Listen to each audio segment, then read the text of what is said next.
Hello, hello, comment tu vas? C'est Edmond Ayama, c'est vraiment toujours un plaisir d'être là, toujours un plaisir d'être là, ça fait plaisir de me retrouver devant toi.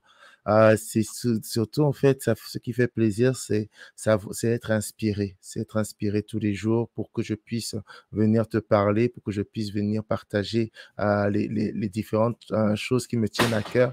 Ça, c'est vraiment un plaisir. Donc, prends le temps de partager autour de toi. Prends le temps euh, de, oui, de liker cette vidéo, de commenter cette vidéo. Comme je te le dis tous les jours, en fait, ces vidéos que je le fais pas tout seul, je le fais avec toi. J'ai besoin de toi, j'ai besoin de, de ton implication. J'ai besoin que tu puisses aussi t'investir dans ce moment, en fait, pour que je puisse vraiment donner le meilleur de ce que je peux donner pendant ces moments de live.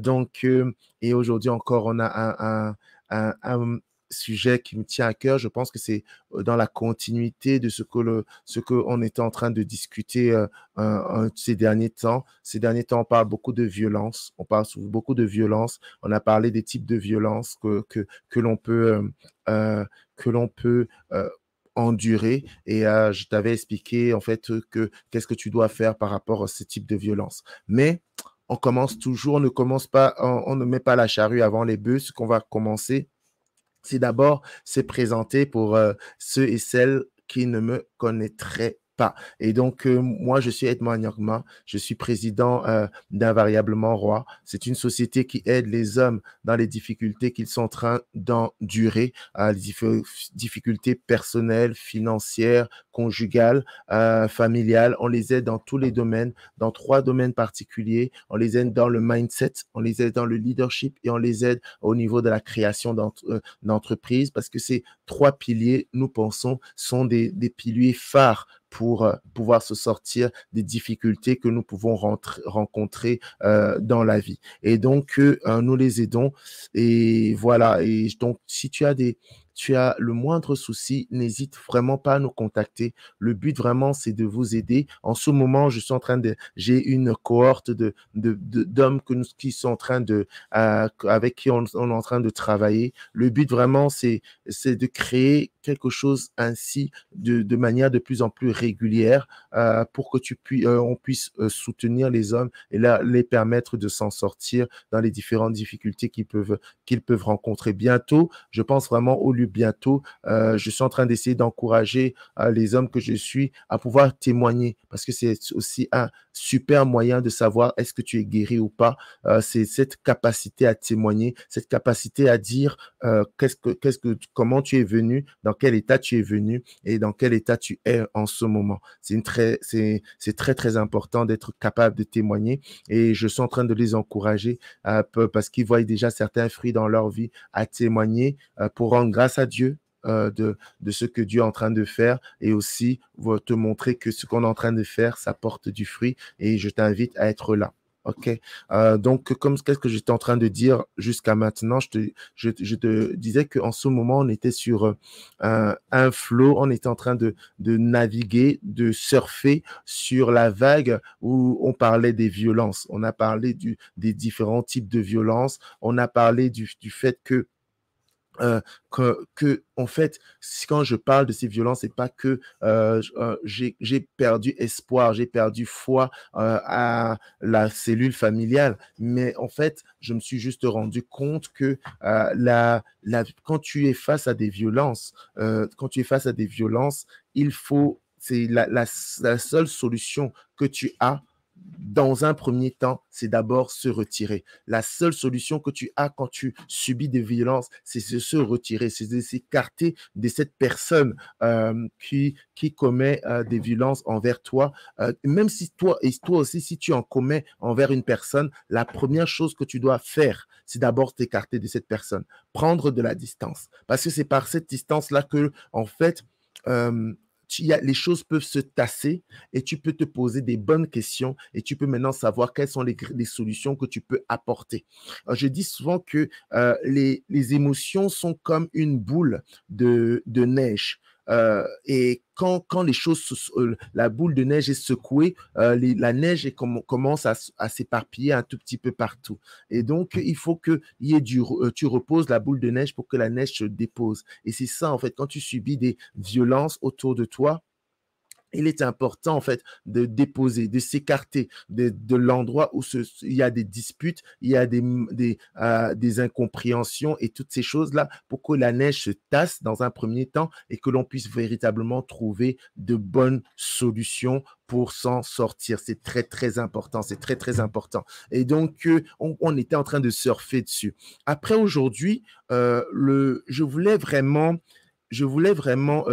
mettre un point d'honneur à faire la différence entre des disputes et une gestion de conflit. Pour ceux qui me connaissent, ils savent que mon dada, c'est la gestion de conflit. J'aime beaucoup la gestion de conflit. C'est quelque chose que j'apprécie énormément. Et, euh, et donc, le problème, c'est qu'un jour, j'ai discuté avec une personne et je lui ai dit, on avait un conflit, elle et moi, en fait, cette personne et moi, et j'ai pris le temps de mettre un rendez-vous pour que on se parle, pour que l'on puisse essayer d'éluder cette problématique-là.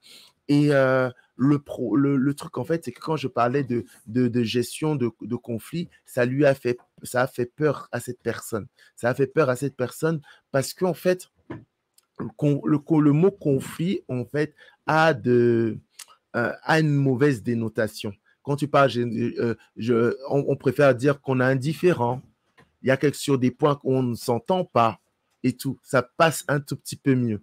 Bon, après, c'est important aussi d'utiliser des termes qui va permettre que les deux personnes s'entendent et soient sur la même longueur d'onde. Si elle ne comprend pas gestion de conflit, on ne va pas utiliser gestion de conflit. Mais généralement, en fait, quand on parle de gestion de conflit, c'est positif. Je vais te montrer pourquoi. C'est positif plutôt que la dispute, en fait.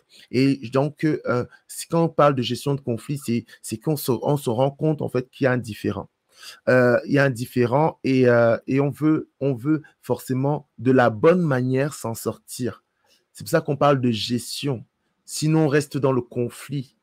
C'est pour ça qu'on parle de gestion. Quand on gère, c'est qu'on veut s'en sortir de la bonne manière, qu'on veut s'en sortir grandi. Je vais te lire ce que ChatGPT nous donne comme différence entre la dispute et la dispute et comment on appelle ça, et la gestion de conflit. Tu vas voir. Donc, il est dit par ChatGPT qu'une dispute est une situation où il y a un désaccord ou un conflit entre deux parties. Cela peut être dû à des différences d'opinion, d'intérêt, de besoins ou de valeurs. Les disputes sont souvent caractérisées par des émotions fortes, note cela, des tensions et une communication souvent négative. Les personnes impliquées peuvent être en colère, frustrées et ou contrariées.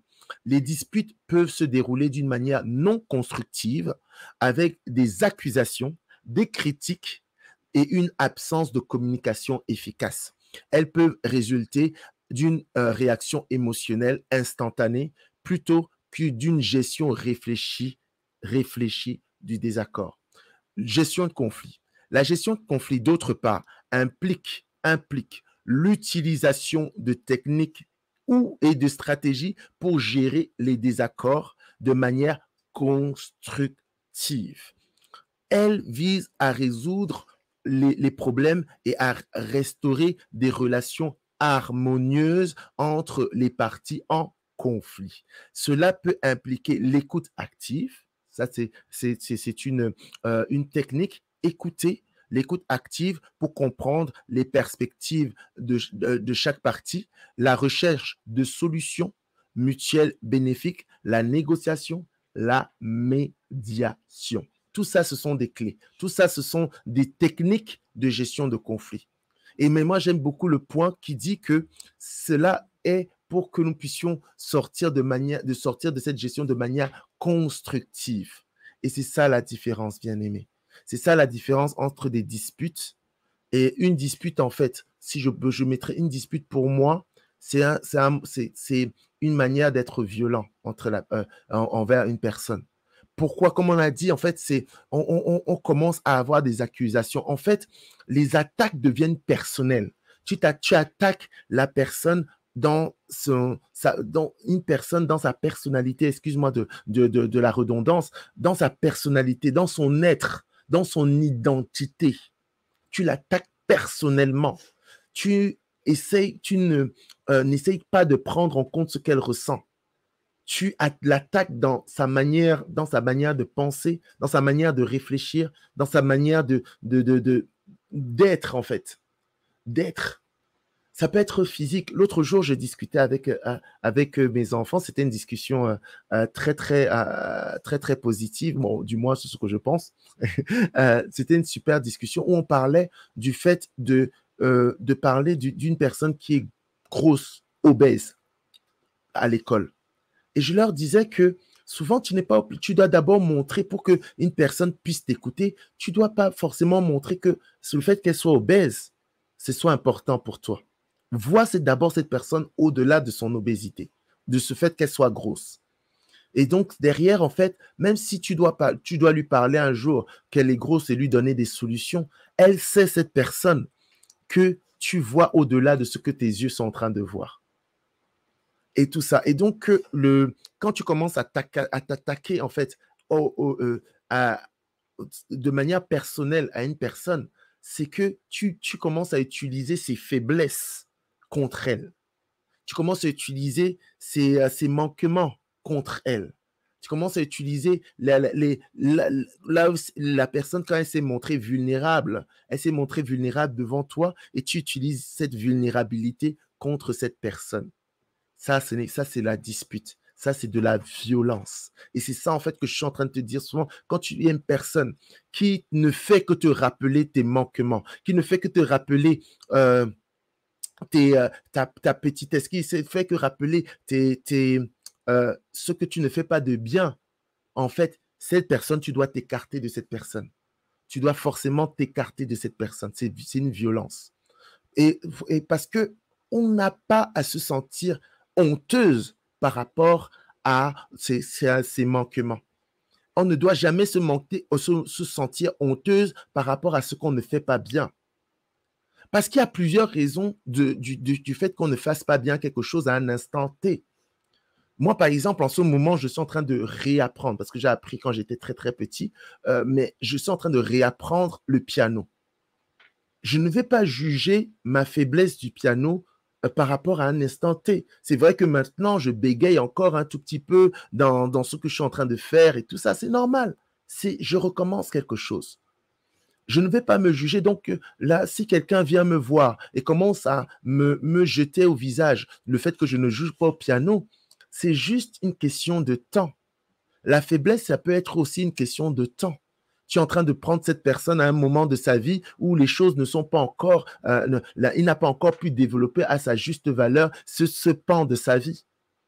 Les faiblesses peuvent être aussi dues au fait que quand on est faible, ça permet à d'autres personnes comment on appelle ça, de rentrer dans dans ta vie. Tu sais, si tu sais tout faire, ou que tu sembles, ou que tu penses savoir tout faire, personne ne pourra rentrer dans ta vie. Personne ne pourra venir et être une aide pour toi pour te soulever. Il faut forcément que tu te sentes faible, que tu sentes que tu as besoin de personnes à côté de toi. Et c'est seulement quand tu vas te sentir que tu as besoin de personnes à côté de toi que derrière, il y a des nouvelles personnes qui peuvent rentrer. Parce que forcément, tu ne peux pas tout faire.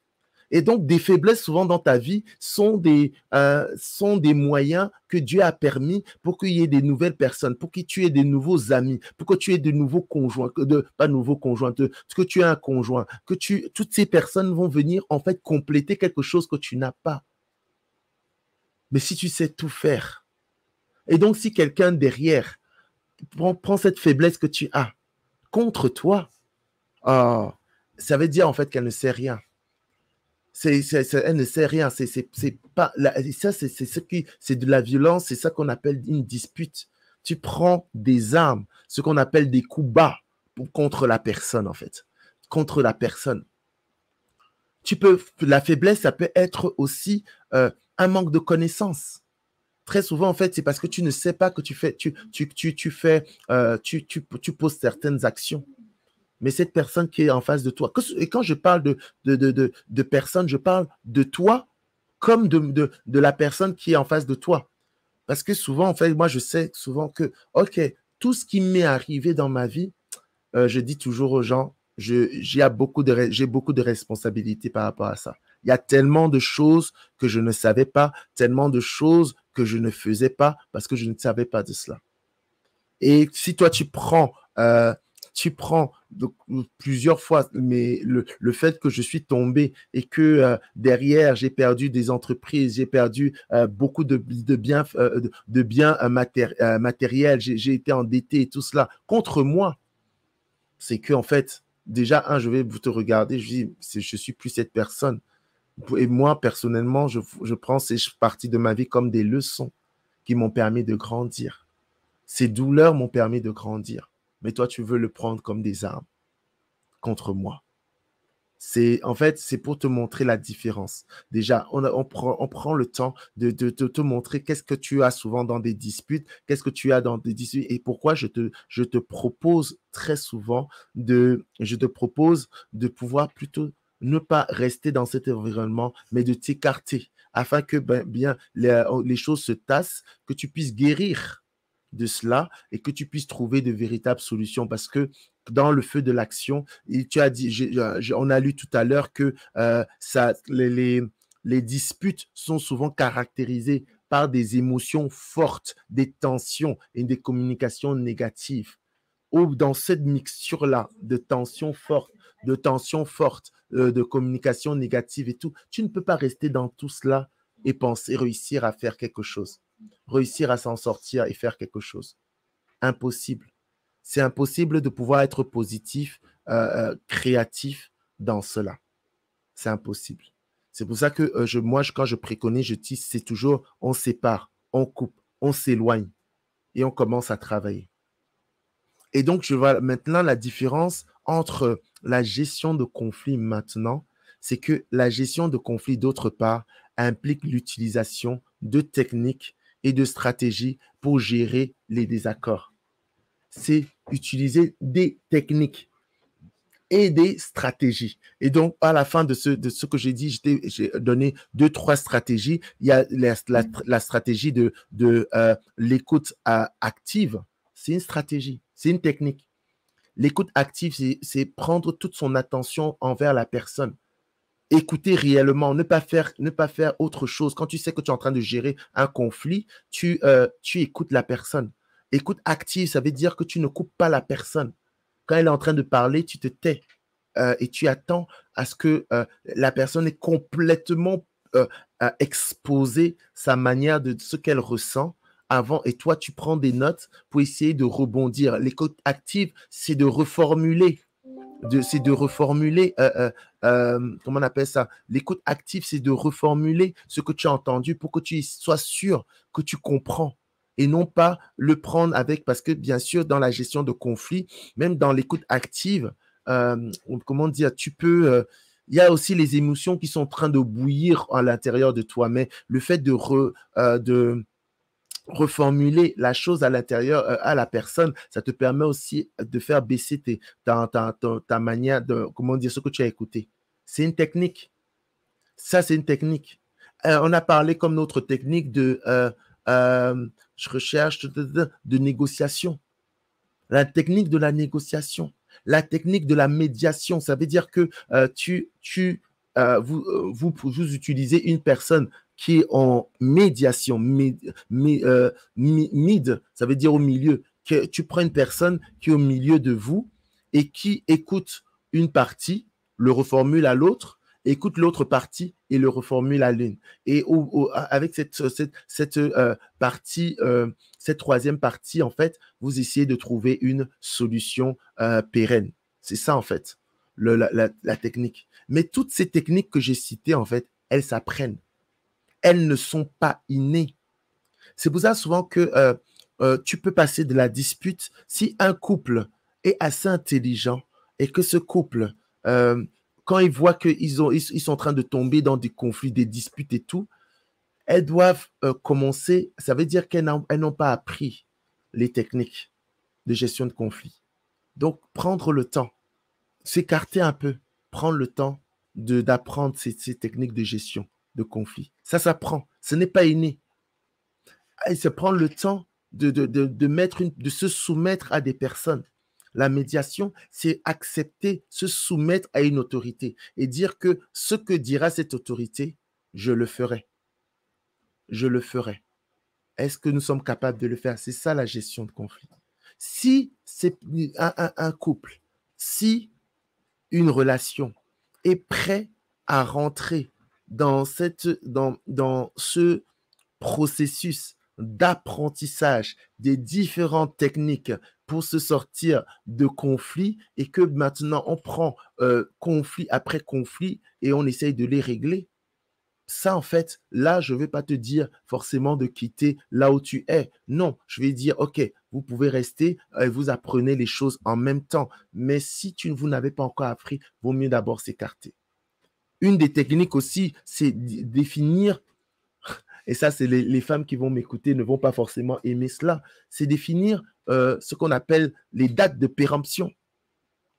C'est-à-dire que si c'est dans toute discussion qu'on a souvent avec les femmes que nous aimons bien, ben, elle est capable de te sortir quelque chose que tu as fait il y a 5 ans, il y a 10 ans, et le ramener et envenimer la dispute que tu es en train d'avoir. Donc, le principe, c'est être capable de dire qu'il y a des dates de péremption dans ce que vous vivez. Il y a des dates où on ne peut pas aller plus en arrière, peut-être 3 mois, peut-être 6 mois. On ne peut pas repartir en arrière. Sinon, on ne termine jamais. C'est vrai que ça a l'air d'être favorable. Ça a l'air d'être favorable pour les hommes parce que nous aussi, on oublie un peu plus facilement que mesdames. Mais c'est pour le bien. Préserver, en fait, ce que nous sommes en train de bâtir, ce que nous sommes en train de construire. Si on n'a pas toutes ces techniques, on n'apprend pas et qu'on ne décide pas de le mettre, qu'on dit, OK, on est en conflit, certes, il n'y a pas de problème, on est en conflit. Voici les techniques que l'on met en place et on se soumet à ça. Une autre technique aussi, c'est se soumettre à la parole de Dieu. Dire que la parole de Dieu fait foi. Elle fait foi. Et qu'on est soumise à elle pour toute dispute, parce que c'est elle est là pour trancher dans la vie. Elle est là pour trancher. Et que les deux soient prêts à être soumis à ça. C'est une gestion de conflit. On parle, on dit et tout, mais on sait que quel que soit ce que nous sommes en train de dire, c'est la parole de Dieu qui fait foi. C'est tout. C'est la parole de Dieu qui fait foi. Et donc, ce sont des choses importantes à capter, en fait, entre la différence entre la dispute et la différence entre la gestion de conflits. Il ne faut pas avoir peur de gérer les conflits. Il ne faut pas avoir peur des conflits. Moi, personnellement, il y a un passage de ma vie que j'explique bien, j'explique beaucoup dans mon livre. Je ne vais pas te l'expliquer. Vas-y, il y a le lien, prends-le dans la description, mais moi, j'étais une personne peureuse par rapport au conflit. Je détestais quand il y avait des conflits. Je détestais quand la voix augmentait. Je détestais cela avant. Donc, je comprends qu'il y a des personnes, quand on parle de conflit, pas de conflit, de gestion de conflit, le mot conflit les fait peur par rapport à leur passé, par rapport à leur expérience et tout. Mais c'est bénéfique, surtout quand on met gestion de conflit. Gestion de conflit, c'est bénéfique pour toi et c'est bénéfique pour toi parce qu'on est deux personnes que dans la vie, on est tous différents, tous différents. Tu seras différent, tes enfants seront différents, ton conjoint sera différent. Donc, en fait, on est toujours différents. Une personne qui te dit qu'il ne s'est jamais disputé avec une autre personne, c'est une personne qui est soit elle est, comment on appelle ça, soit elle est, mais forcément elle est fausse. Parce que ça veut dire qu'elle a menti sur elle-même pour que la relation, la relation ne se passe bien. Elle a menti. Elle est hypocrite. C'est ça le mot que je cherchais. Elle est hypocrite. Il y a des choses qu'elle cache. Parce que tu as ta personnalité. Tu as ta personnalité unique. Et donc, cette personnalité unique, forcément, elle va se frotter d'une manière ou d'une autre avec les autres. Forcément. Et il faut accepter cela. Mais il faut apprendre. Et ça implique, ça va engendrer du conflit. Maintenant, on doit apprendre à gérer les conflits. Et moi, ça, comme je t'ai dit, moi, j'aime beaucoup la gestion de conflits. La gestion de conflits, c'est un des trucs avec la gestion des émotions, l'intelligence émotionnelle, c'est quelque chose que j'aime énormément. J'aime énormément. Mais tu vois, moi, comme j'aide les hommes, je suis en train de les aider à ne pas rester dans des environnements toxiques où il y aura des violences. On appelle ça dispute aussi, mais des disputes non constructives qui sont en train de rabaisser l'homme. On est en train de castrer l'homme. On est en train de l'émasculer. On est en train d'utiliser ses faiblesses contre elle. Non, ça, maintenant, je dis non. Ça ne peut pas être possible. Tu ne peux pas rester dans un tel environnement. Impossible. Même si tu as des sentiments envers cette personne, tu ne peux pas rester continuellement dans un tel environnement. Tu peux passer du temps parce qu'il y a des choses à gérer avec chacun, mais tu ne peux pas passer continuellement un temps dans cet environnement parce que cet environnement est en train de te tuer. Cet environnement est en train de t'émasculer. Cet environnement ne te permettra jamais d'être productif. Impossible. Impossible parce que quand on te rabaisse, impossible que tu deviennes productif. Il faut savoir, mes bien-aimés, il faut savoir que chaque chose qui sort, chaque chose qui prend vie, passe par le filtre de tes émotions. Toute chose qui prend vie passe par le filtre de tes émotions. Ça vient de l'invisible. Donc, avant de pouvoir venir faire ce live, j'ai dû y penser. J'ai dû dire, OK, je vais parler de tel thème. Voici comment je vais essayer de l'aborder. Mais maintenant, la manière à laquelle je le retransmets, tu vois, la passion à laquelle je le retransmets, ça passe au travers de mes émotions pour sortir et pouvoir venir te bénir maintenant. Tu vois? Et c'est ça, en fait, c'est qu'il faut, tu ne peux pas être béni si tu n'as pas des émotions stables. L'autre jour, je discutais avec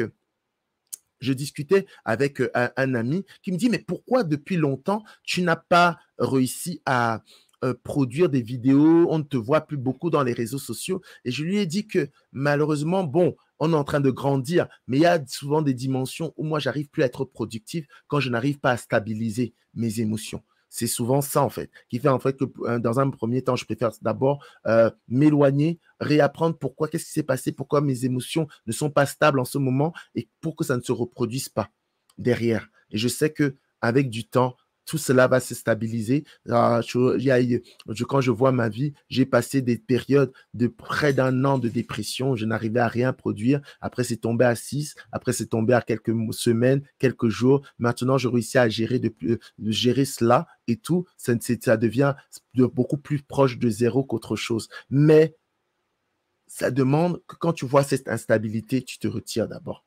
Ne viens pas, je ne veux pas venir forcément sur les réseaux sociaux essayer de t'arbourer un large sourire quand en fait ce n'est pas la réalité aussi à l'intérieur de moi. Ou du moins, je ne sais pas comment bien gérer ça. Je prends d'abord le temps de me retirer. À un moment donné, je sais que je saurai gérer parce que c'est de l'apprentissage. C'est de l'apprentissage petit à petit et je deviens de mieux en mieux là-dedans. OK? Donc voilà, j'espère que ça t'a fait du bien, cette vidéo. J'espère que ça t'a aidé, cette vidéo. Partage, like. Il y a des liens vers mes cours, des liens vers mon livre, des liens pour prendre un rendez-vous avec moi. N'hésite pas à cliquer, n'hésite pas à venir. On va prendre du temps sur ton sujet en particulier et pour prendre du temps de savoir comment je pourrais t'aider. OK? Allez, prends soin de toi. À la prochaine. Ciao.